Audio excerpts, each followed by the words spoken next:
ನಮಸ್ತೆ. ಕಥೆಗಳಿಂದ ಪರಿವರ್ತನೆಗೆ ಸ್ವಾಗತ. ಇವತ್ತು ಕೂಡ ಸೇಮ್ ಬುಕ್ಕು ಕರುನಾಳು ಬಾ ಬೆಳಕೆ ಬುಕ್ಕಿಂದ ಇನ್ನೊಂದು ಚಾಪ್ಟರ್ ಓದ್ತಾ ಇದ್ದೀನಿ. ಚಾಪ್ಟರ್ ಹೆಸರು ಸಾಕ್ಷ್ಯಾಧಾರ. ಸಾಕ್ಷ್ಯಾಧಾರ ಅನ್ನೋ ಚಾಪ್ಟರ್ ಇಂದ ಓದ್ತಾ ಇದ್ದೀನಿ. ನೋಡೋಣ ಏನಿದೆ ಅಂತ.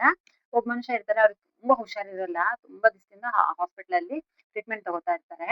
ಆದ್ರೆ ಅವ್ರು ಪ್ರತಿ ದಿನ ಕಳೆದಂಗೆ ಅವ್ರಿಗಿನ್ನ ಜಾಸ್ತಿ ಹುಷಾರ್ ಇಲ್ದೇ ಇರೋ ತರನೇ ಆಗ್ತಿದೆ ಬಿಟ್ರೆ ಸ್ವಲ್ಪನೂ ಅವರಿಗೆ ಹುಷಾರಾಗ್ತಿದೆ ಅಂತ ಅನಿಸ್ತಾನೆ ಇರಲ್ಲ. ಅವರ ಆರೋಗ್ಯ ದಿನೇ ಹದಗೆಡ್ತಾನೆ ಇರುತ್ತೆ. ಅವಾಗ ಒಂದಿನ ಏನಾಯ್ತು, ಅವ್ರ ಹೃದಯ ನಿಂತೇ ಹೋಯ್ತು ಅಂತ ಹೇಳಿ ಡಾಕ್ಟರ್ ಏನ್ ಮಾಡಿದ್ರು, ಅವ್ರಿಗೆ ಅವರೇ ತೀರ್ಮಾನ ಮಾಡ್ಕೊಂಡು, ಇಲ್ಲ ಇವ್ರು ಡೆತ್ ಆದ್ರು ಅಂತ ಅನ್ಕೊಂಡು ಏನ್ ಮಾಡಿದ್ರು, ಅವ್ರ ಸಂಬಂಧಿಕರಿಗೆ ಮನೆಗ್ ಹಾಸ್ಪಿಟ್ಲಿಗೆ ಬರಕ್ ಹೇಳ್ತಾರೆ. ಬರಕ್ ಹೇಳಿ, ಇಲ್ಲ ಟ್ರೀಟ್ಮೆಂಟ್ ಫಲಕಾರಿ ಆಗ್ತದೆ, ಇವ್ರು ತೀರ್ಕೊಂಡಿದ್ದಾರೆ, ಸೊ ಇವ್ರು ಡೆಡ್ ಬಾಡಿನ ನೀವು ತಗೊಂಡು ಹೋಗ್ಬೋದು ಅಂತ ಹೇಳಿ ಹೇಳ್ತಾರೆ. ಹೇಳಿ ಅವರಿಗೆ ಡೆತ್ ಸರ್ಟಿಫಿಕೇಟ್ ಸಹ ಕೊಟ್ಟು, ಅವ್ರ ರಿಲೇಷನ್ಗೆ ಡೆಡ್ ಬಾಡಿ ಸಹ ಕೊಟ್ಟು ಸರ್ಟಿಫಿಕೇಟ್ ಸಹ ಕೊಟ್ಬಿಡ್ತಾರೆ ಡಾಕ್ಟರ್. ಅವರ ಸಂಬಂಧಿಕರೆಲ್ಲ ಬಂದು ಏನ್ ಮಾಡ್ತಾರೆ, ಸರಿ ಅಂತ ಹೇಳಿ ದೇಹನ ಹೊರಗೆ ಸಾಗಿಸ್ತಾರೆ. ಸಾಕ್ಸಿ ಅವರಿಗೆ ದುಃಖವಾಗಿದ್ದೇನೋ ನಿಜ.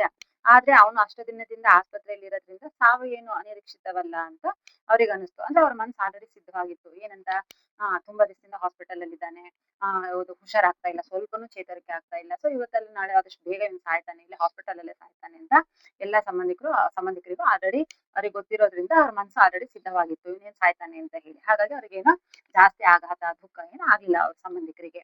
ಹೀಗಾದಾಗ ಶವಯಾತ್ರೆಗೆ ಎಲ್ಲವನ್ನು ಸಿದ್ಧವನ್ನು ಮಾಡ್ಕೊಂಡ್ರು. ಶವಪೆಟ್ಟಿಗೆಯಲ್ಲಿ ಇಟ್ಟು ದೇಹವನ್ನು ಮುಚ್ಚಿದ್ರು. ಇನ್ನೇನು ಯಾತ್ರೆ ಪ್ರಾರಂಭವಾಗ್ಬೇಕು ಅಂದ್ರೆ ಶವದ ಪೆಟ್ಟಿಗೆ ಇರುತ್ತಲ್ಲ, ಶವದ ಪೆಟ್ಟಿಗೆಯಲ್ಲಿ ಶವನ ಇಟ್ಟು ಇನ್ನೇನು ಮೆರವಣಿಗೆ ಮಾಡ್ತಾರಲ್ವ ಸತ್ತಾಗೆ, ಆತರ ಇನ್ನೇನು ಮೆರವಣಿಗೆ ಹೋಗ್ಬೇಕು ಅನ್ನೋಷ್ಟ್ರಲ್ಲಿ ಅಲ್ಲೇನೋ ಒಂದು ಶಕ್ತಿ ಆ ಶವದಲ್ಲಿ ಅದ್ ಯಾವ ಶಕ್ತಿ ಹುಟ್ಟಿತೋ ಗೊತ್ತಿಲ್ಲ. ಆ ಮನುಷ್ಯ ಪೆಟ್ಟಿಗೆಯ ಮುಚ್ಚುಳವನ್ನು ಎದ್ದು ಕುಳಿತು ಸುತ್ತಮುತ್ತ ನೋಡಕ್ ಸ್ಟಾರ್ಟ್ ಮಾಡ್ಬಿಡ್ತಾನೆ. ಅದ್ ಯಾವ ಶಕ್ತಿ ಆ ದೇಹಕ್ಕೆ ಬಂತು ಗೊತ್ತಿಲ್ಲ. ಅವ್ನೇನ್ ಮಾಡ್ಬಿಡ್ತಾನೆ, ಆ ಪೆಟ್ಟಿಗೆ ಒಳಗೆ ಹೊತ್ಕೊಂಡು ಹೋಗ್ತಾ ಇರ್ತಾರಲ್ವಾ, ಆ ಪೆಟ್ಟಿಗೆಯಿಂದ ಎದ್ದು ಆ ಮುಚ್ಚುಳ ತೆಗ್ದು ಹಿಂಗ್ ನೋಡ್ತಾನೆ. ಅವ್ನಿಗೆ ತುಂಬಾ ಗಾಬರಿ ಆಗಿ ಹೋಗುತ್ತೆ. ಇನ್ನೇನ್ ನಡೀತಾ ಇದೆ, ಎಲ್ಲರೂ ನನ್ನ ಹೊತ್ಕೊಂಡು ಹೋಗ್ತಿದ್ದಾರೆ, ಇಷ್ಟೊಂದ್ ಜನ ಸೇರಿದ್ದಾರೆ, ಅಳ್ತಿದ್ದಾರೆ ಅಂತ ಅವ್ನಿಗೆ ತುಂಬಾ ಶಾಕ್ ಆಗುತ್ತೆ. ಅದನ್ನ ನೋಡಿದ ತಕ್ಷಣ ಏನಾಗುತ್ತೆ, ಮೂರ್ಛೆ ಹೋಗ್ಬಿಡ್ತಾನೆ. ಪ್ರಜ್ಞೆ ತಪ್ಪಿ ಅವನು ಮತ್ತೆ ಅದೇ ಪೆಟ್ಟಿಗೆ ಒಳಗೆ ಬಿದ್ದ್ಬಿಡ್ತಾನೆ.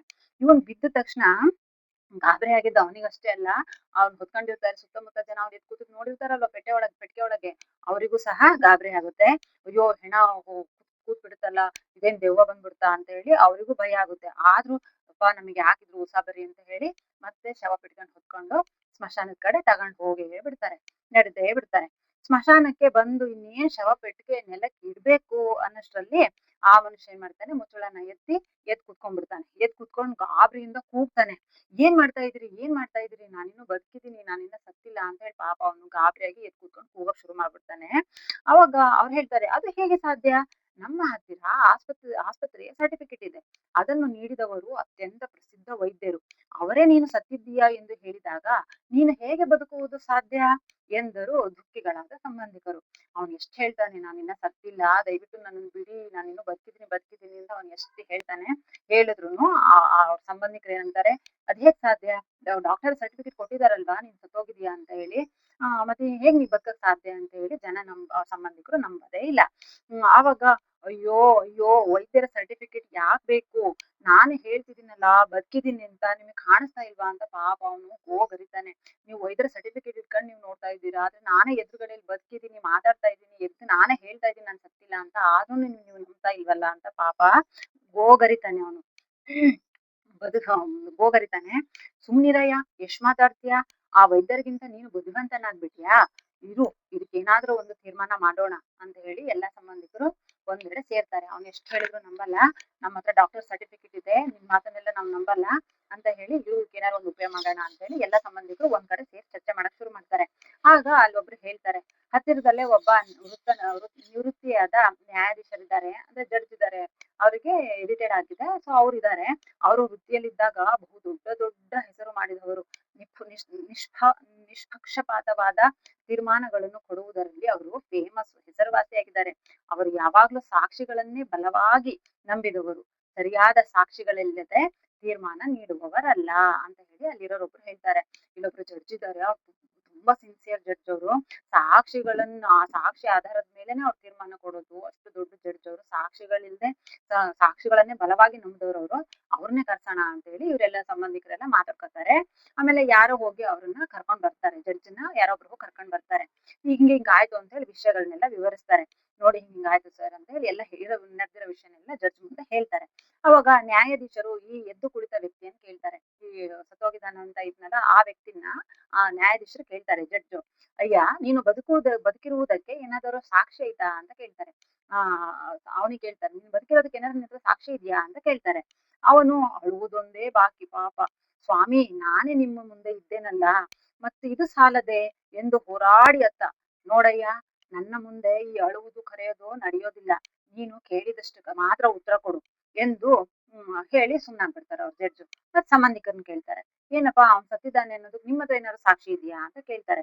ಆಗ ಅವರು ಡಾಕ್ಟರ್ ಕೊಟ್ಟಿದ್ದ ಸರ್ಟಿಫಿಕೇಟ್ ಇರುತ್ತಲ್ವಾ, ಆ ಸರ್ಟಿಫಿಕೇಟ್ ಕೊಟ್ಟು, ನೋಡಿ ಸರ್, ಇವ್ ಡಾಕ್ಟರ್ ಸರ್ಟಿಫಿಕೇಟ್ ಕೊಡುವಾಗ, ಇವ್ನು ಸತ್ತಿದ್ದಾನೆ ಅಂತ ಸರ್ಟಿಫಿಕೇಟ್ ಕೊಡುವಾಗ ನಾವು ಅಲ್ಲೇ 20 ಜನ ಸಂಬಂಧಿಕರಿದ್ದೀವಿ. ನಾವೆಲ್ಲರೂ 20 ಜನ ಇದ್ದಾಗ್ಲೇ ವೈದ್ಯರು ಬಂದು ತಿಳಿಸ್ತಾರೆ, ಇವ್ನು ಸತ್ತಿದ್ದಾನೆ, ಇವ್ನು ಡೆಡ್ ಬಾಡಿನ ತಗೊಂಡೋಗಿ ಅಂತ ಹೇಳಿ ಅಂತ ಹೇಳ್ತಾರೆ. ಆಗ ನ್ಯಾಯಾಧೀಶರು ನೆಮ್ಮದಿಯ ನಿಟ್ಟುಸಿರನ್ನು ಬಿಡ್ತಾರೆ. ನೆಮ್ಮದಿಯ ನಿಟ್ಟುಸಿರನ್ನು ಬಿಡ್ತಾರೆ.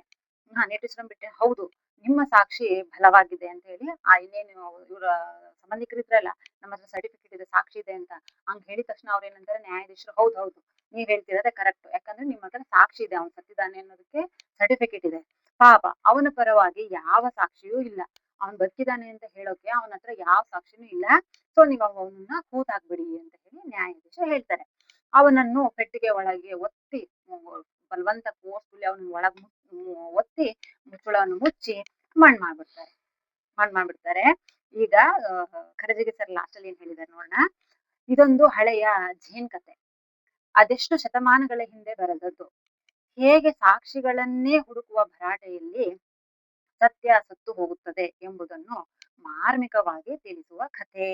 ಅಷ್ಟು ಶತಮಾನಗಳ ನಂತರವೂ ವ್ಯವಸ್ಥೆ ಬದಲಾಗಿದೆಯೇ ಎಂಬ ಸಂಶಯ ಬರುವುದುಂಟು ಅಂತ ಹೇಳ್ತಾ ಇದ್ದಾರೆ. ಹೌದಲ್ವಾ, ಎಷ್ಟು ನಿಜ. ನಾವು ನೋಡಿ ಕೆಲವೊಂದು ಸಂದರ್ಭಗಳಲ್ಲಿ ಯಾವ್ದೋ ಕೋರ್ಟು ಕೇಸು ಮನೆಯಲ್ಲೇ ಯಾವ್ದೋ ಸಣ್ಣ ಪುಟ್ಟ ವಿಷಯಗಳಲ್ಲೇ ನೋಡಿ, ನಾನು ಅದನ್ನ ಮಾಡಿಲ್ಲ, ನಾನು ಅದನ್ನ ತಪ್ಪು ಮಾಡಿಲ್ಲ, ನನ್ಗೇನು ಗೊತ್ತಿಲ್ಲ, ನನ್ ತಪ್ಪಿಲ್ಲ ಅಂತ ನಾವ್ ಎಷ್ಟೇ ಹೇಳಿದ್ರು, ನೀನ್ ತಪ್ಪು ಮಾಡಿಲ್ಲ ಅನ್ನೋದು ಏನ್ ಸಾಕ್ಷಿ ಇದೆ ತೋರ್ಸು ನೋಡೋಣ ಅಂತ ಹೇಳಿ ಮನೇಲಾಯ್ತು, ನಾವ್ ಹೊರಗಾಯ್ತು, ಆಮೇಲೆ ಯಾವ್ದೋ ಕೇಸ್ಗಳಲ್ಲಾಯ್ತು ಸಾಕ್ಷಿ ಕೇಳ್ತಾರೆ. ಆ ಸಾಕ್ಷಿನೇ ಇಂಪಾರ್ಟೆಂಟ್. ಹೌದು ಇಂಪಾರ್ಟೆಂಟ್, ಸಾಕ್ಷಿ ಇಂಪಾರ್ಟೆಂಟ್. ಆದ್ರೆ ಅದು ಈಗ ನೋಡಿ, ಸಾಕ್ಷಿ ಹುಡ್ಕೋ ಇದ್ರಲ್ಲಿ ಸತ್ಯನೇ ಸತ್ತೋಯ್ತು ಅಂತ ಖರ್ಜಿಗೆ ಸರ್ ಹೇಳ್ತಾ ಇದ್ದಾರೆ. ಹಾಗೆ ಕೆಲವೊಂದು ಸಂದರ್ಭಗಳಲ್ಲಿ, ಕೆಲವೊಂದು ಕೇಸ್ಗಳಲ್ಲಿ, ಕೆಲವೊಂದು ಮನೆಗಳಲ್ಲಿ ಏನೇನೋ ಸಿಚುವೇಶನ್ ಬರ್ತವೆ, ದೊಡ್ಡ ದೊಡ್ಡ ಸಿಚುವೇಶನ್, ಸಂದರ್ಭಗಳು, ಸಮಸ್ಯೆಗಳು ಬಂದಾಗ ಸಾಕ್ಷಿನೇ ನೋಡ್ತಾರೆ ಹೊರತು ಮನುಷ್ಯತ್ವಕ್ಕೆ, ಮಾನವೀಯತೆಗೆ, ಮನಸ್ಸಾಕ್ಷಿಗೆ ಇಂಪಾರ್ಟೆನ್ಸ್ ಕೊಡೋದೇ ಇಲ್ಲ ಕೆಲವೊಂದ್ ಟೈಮ್. ಹಾಗಾಗಿ ಸಾಕ್ಷಿನೇ ಇಂಪಾರ್ಟೆಂಟ್ ಅಂತ ನೋಡ್ತಾರೆ. ಇಷ್ಟು ಶತಮಾನಗಳು ಕಳೆದ್ರುನು ಸಾಕ್ಷಿಗೆ ಇಂಪಾರ್ಟೆಂಟ್ ಸಿಗುತ್ತೆ ಅಂತ ಹೇಳಿ ಕರದಿಗೆ ಸರ್ ಹೇಳ್ತಾ ಇದ್ದಾರೆ. ಸೊ ಈ ಕಥೆ ನಿಮಗೆ ಇಷ್ಟ ಆಯ್ತು ಅಂತ ಅನ್ಕೊಂತೀನಿ. ದಯವಿಟ್ಟು ಯಾರೆಲ್ಲ ಹೊಸಬ್ರು ನೋಡ್ತಾ ಇದ್ದೀರಾ, ದಯವಿಟ್ಟು ಸಬ್ಸ್ಕ್ರೈಬ್ ಮಾಡ್ಕೊಂಡು ಸಪೋರ್ಟ್ ಮಾಡಿ.